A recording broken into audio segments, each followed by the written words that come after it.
कभी भी व्यक्ति को पान, गुटखा, तंबाकू, सिगरेट, बीड़ी ये सब कुछ चबाते हुए कथा नहीं सुननी चाहिए। अपनी तरफ से एक भी बात नहीं है, शिव पुराण में लिखा है साहब। अब आजकल पान वान तो ज्यादा नहीं, लोग गुटखा सुटकर दबा लेते हैं बाजू में, और उन्हें लगता है देवी जी का ध्यान हमारी तरफ नहीं है तो खट से। लेकिन आप हमसे भले छूट सकते हो, लेकिन उनसे नहीं छूट सकते। हमारी नजर पड़े या ना पड़े, लेकिन उनकी नजर तो हम हर पल है तुम्हारे साथ भाई। तो प्रयास करिए, कम से कम वैसे तो खाना ही नहीं चाहिए, लेकिन अगर नहीं छूट रहा है, वैसे एक बात कहूं मैं आपसे, संसार में कुछ भी असंभव नहीं है। व्यक्ति अगर ठान ले ना तो कुछ भी असंभव नहीं है सर। मैं तो ये कहती हूँ कि अगर जया यहाँ व्यास मंच पर बैठ करके कथा कर सकती है तो दुनिया में कुछ भी असंभव नहीं है, कुछ भी असंभव नहीं है साहब।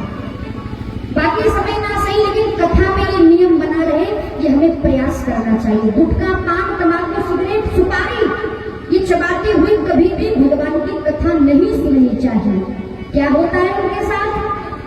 नरक में यातनाएं भुगतनी पड़ती है। और शिव पुराण में वर्णन आया है कि ऐसे व्यक्ति को वहां पर स्वाभिष्टा कहे तो अपना ही मल खिलाया जाता है, जिसे जो कथा में सुपारी, पान, गुटखा इत्यादि खाते हैं। अब बताइए सुनने में कितना खराब लग रहा है ना। इसलिए महाराज जी, अगर अपनी आत्मा की चिंता है तो ये प्रयास करो कि हमारे द्वारा ऐसा कर बनाओ। इसके पश्चात कहा है कि व्यक्ति को, अब बात आती है कि शिव महापुराण की कथा को करने में खर्च कितना आता है।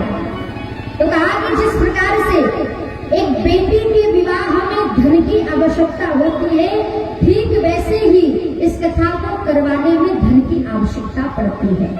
जैसे कोई बहुत अमीर पिता है तो अपनी बेटी के विवाह में लाखों रुपए, 8 लाख, 10 लाख, 15 लाख रुपए खर्च कर देता है।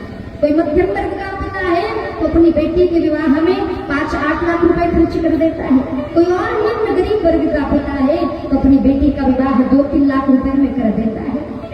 तो महाराज, लेकिन जैसे जितना खर्च एक बेटी के विवाह में आता है, ठीक वैसे ही खर्च ये भागवत जी की, श्री शिव महापुराण की इन कथाओं को करवाने में भी आता है। इसके पश्चात जब भी कथा में जाओ, खाली हाथ नहीं जाना चाहिए। कथा में गुरु के पास, तीर्थ में, मंदिर में, और कहीं से आ रहे हो, बाहर हो, माता पिता के पास अगर आप जा रहे हो तो कभी भी इन स्थानों पर खाली हाथ व्यक्ति को नहीं जाना चाहिए। पुष्प, फल, द्रव्य, दक्षिणा, अक्षत, पुष्प, कुछ जो बने आपसे, जो आपकी इच्छा, जो आपकी श्रद्धा, लेकर के आओ। खाली हाथ कभी भी नहीं जाना चाहिए। ये कुछ नियम है साहब। व्रत करके सुन सको अच्छी बात है, नहीं कर सकते व्रत तो कम से कम भोजन करो, जिससे कि कथा में नींद ना हो। क्योंकि आजकल लोगों को बीपी, शुगर इत्यादि की दवाई खानी पड़ती है, तो उसमें भोजन तो जरूरी है। भोजन करो, व्रत नहीं कर सकते भोजन करो, लेकिन कुछ कम करो जिससे कथा में नींद ना आए।